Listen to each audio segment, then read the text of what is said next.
Kwa majina naitwa Maria Matui, nafanya kazi na shirika linaitwa Women Action Towards Economic Development,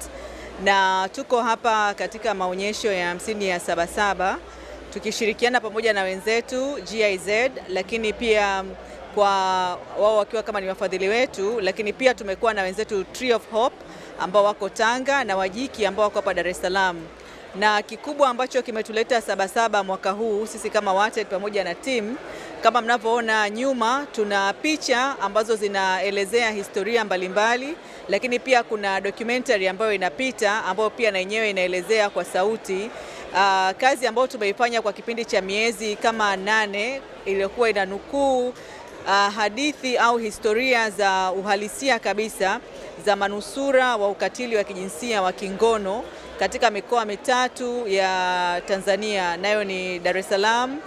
Dodoma, Bahi pamoja na Tanga. Na sababu kubwa sana iliyotupelekea sisi kwenda kufanya hii kazi ya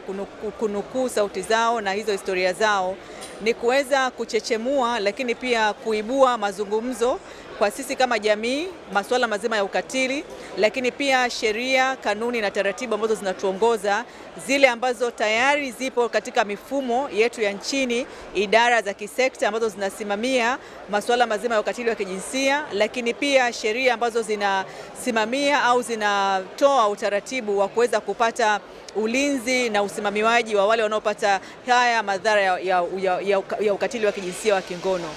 Kutokana ni hiki ni kitu cha kwanza kabisa kufanyika Tanzania, manusura ambao tumeweza kuwafikia ni 26 katika hiyo mikoa mitatu, na katika wale tuliowafikia masuala ambayo yameweza kuibuliwa ni yao ya kisheria, ya kimsaada, ya kiafya, ya elimu kati ambao tumeweza kuyapata, lakini pia masuala mazima ya mila na tamaduni. Unakuta kuna baadhi ya sehemu watoto wa kike walichukuliwa kama kwenda kulipa madeni ambayo wazazi wao walikuwa wameyaingia.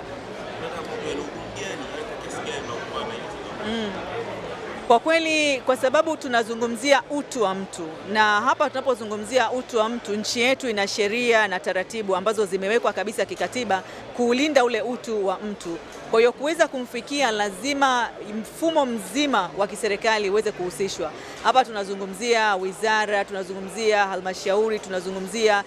polisi, ili kuweza kutoa vibali ambavyo sisi sasa vinaturuhusu kufika kwa wale watu, na si tu kuibua maswala, lakini kuwa na mwendelezo wa kisaikolojia, kwa sababu sasa tunaenda kutonesha vidonda ambavyo vilishapona. Baada ya hapo wataendelewa vipi kuweza kupata msaada wa kisaikolojia, lakini na yale maswala mengine ambayo yatakuwa yameibuliwa kama yalikuwa hajawahi kupata msaada wowote, ili yaweze kuwa endelevu kwa upande wa kiserikali, kwa sababu wananchi ni wa serikali. Sisi ni sehemu tu ya kuweza kuchangia kile sehemu ndogo ambayo tunaweza kuona kwamba hapa kulikuwa na ombwe, na hilo ombwe linaweza kufunikwa au linaweza kupatiwa utatuzi wa kiasi gani.